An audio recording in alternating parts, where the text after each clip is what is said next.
Heartbreak in Texas. Is Texas back? Not quite yet. Alabama survives. This is Rapid Reaction, episode 40. Welcome to Peek Around the Corner with your host, Greg Pflugar.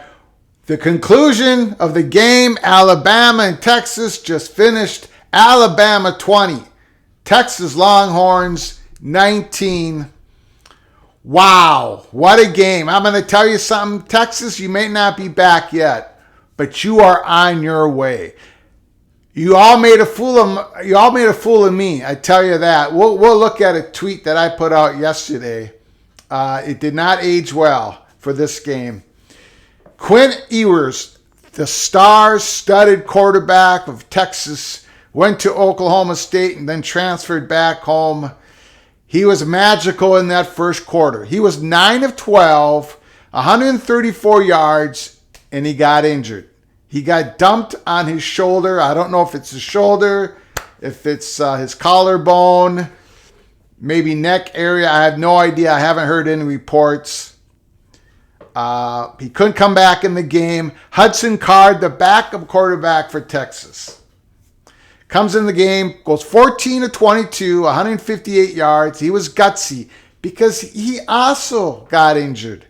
He was limping around the rest of that game, most of that game in the second half. He could not get the push off he needed to throw the ball downfield. So Texas has injury problems at the quarterback position. Short term, it's going to be tough for Texas if both those guys are out for any length of time. Card is probably be back next week, but he's injured. There's no doubt about it. He's not just hurt. I think he's injured. And Ewers, I don't know what's going to happen with him. Man, the young man, he played great against Alabama. His first real big game on a big stage, and he was shining. And then he got dumped on his shoulder. Alabama, what can you say, man? I think they're in trouble.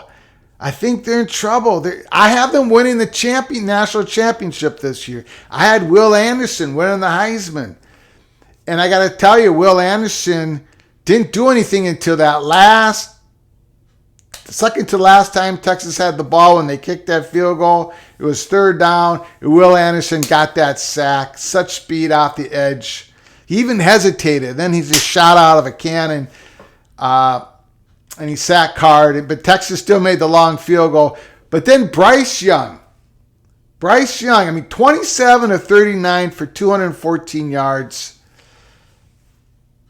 He struggled during this game. I don't think it was all his fault. His receivers, I do not think Alabama has elite receivers this year, but I still had him win the national championship. I thought they'd be able to run the ball this year better than they did last year. We'll get to that in a second. Bryce Young, 27 of 39, but made the play like he always does at the end where Alabama's driving for the game-winning field goal. It looks like he's going to get sacked. He breaks out of it, runs down the right side of the field. They get a first down by about the 20-yard line of Texas, and Alabama kicked the field goal to win the game a few plays later. Bryce Young broke that tackle, and he's a champion, man. Or he's not a champion, but he's a Heisman Trophy winner.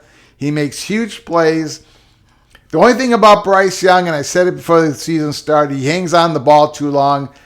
But I got to say, those receivers, I don't think they're elite. They got the transfer, Jahmyr Gibbs. He's a player. Beyond that, I just don't see it. Man, if I could do it all over again, which I can't, I wouldn't be picking Alabama to win the national championship. Am I overreacting? Put your comments down there in the comments section underneath the video here. And please hit the like button if you like the content. Subscribe to our channel, our ever-growing channel. Please share the video. Thank you so very much. Man, what a game. And I was not expecting that at all. Let me just show you what I thought was going to happen. Okay, here's yesterday. To be honest, this is me tweeting this out. To be honest, Texas and Alabama is my fourth game of interest for noon Eastern Time kickoffs on Saturday. My number one, of course, my beloved Gophers. Number two, Adrian Martinez and Luther Burden in that Kansas State-Missouri contest. And KJ Jefferson and Spencer Rattler in the Arkansas-South Carolina contest. And then I said, watching Longhorns defense miss tackles versus Bama will get old after the first quarter. Well, let's hurry up and get that off the screen. How embarrassing. Definitely in the comment section, you should all rip on me on that. Woo! What a bad take. That was a great game, fantastic game. You know, I'm going to say this right now. Alabama has to go on the road to Arkansas. You all know how I feel about Arkansas. They have to go on the road against Tennessee, and you all know how I feel about Tennessee. I believe that Arkansas and Tennessee were the two pretty much the most undervalued teams going into week 1 or week 0.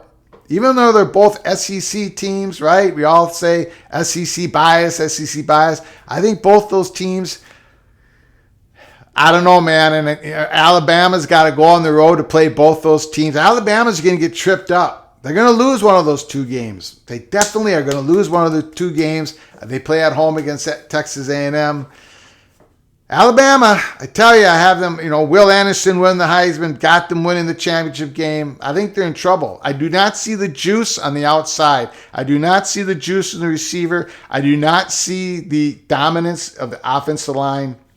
Their running game, besides that long run, 81-yard touchdown, besides that Bryce Young run, I mean, the running backs average like 3 yards a carry during this game. Texas, man, you got to give them a lot of credit. A lot of credit. The other games this early today, Arkansas is up 44-30 with about a minute to go. KJ Jefferson, the guy I have going to the Heisman Trophy, he's going to get in. I predicted he'd be invited. He's going to be one of the 5 finalists. He's 18 of 21 today. Ran for another 67 yards. He is the engine. He is the engine of Arkansas and the emergence of that Arkansas football program. He's playing fantastic. Notre Dame is struggling. They're up. They're losing 6-0, middle of the second quarter. We talked about Notre Dame Fighting Irish. They're struggling. They don't have a lot of juice on offense this year, and that's not going to change. Their defense is great. Their offense, you can't blame Marcus Freeman, though, because Brian Kelly left Notre Dame depleted in the wide receiver room and other places. So Notre Dame going to struggle on offense throughout the year. Utah's come back, and they're crushing Southern Utah, North Carolina State after the terrible first week performance against East Carolina where they did survive. They have come back and they're defeating Charleston Southern 55-3. Devin Leary, he's back on track with 4 touchdown passes. But everything right now is about Alabama, Texas. Alabama won the game. But boy, they're not going to survive. I don't think they're going to survive. My opinion has totally flipped. Am I overreacting? Let me know in the comments section. Heartbreak in the heart of Texas. The Longhorns go down in the last 15 seconds left to go. Alabama kicks the game-winning field goal. Man, oh man. College football. Fantastic. I thought we were going to see the Longhorn fans in the stadium rush the field. I thought we were going to have the rush the field moment. But Alabama, Bryce Young breaks that sack. We got a lot more games rest of today. We got Iowa versus Iowa State. If Iowa State doesn't win this game, what game can they possibly win? Got Nebraska versus Georgia Southern, Virginia, Illinois. A lot of interesting games all through college football today. Clemson, Clemson's up 7. Texas A&M against Appalachian State. That'll be a tough game. And Washington State versus Wisconsin. Let's go Washington State Cougars. Let's go quarterback Ward. Let's see what you've got. Let's win this game, Cougars. All right. Maybe we'll come on later tonight for another episode of Rapid Reaction Week 2. College football, man, it's back. It's fantastic. And Texas is almost back. Until next time, from all of us at Peek Around the Corner, to all of you, please, you all take care of each other. Thank you so very much.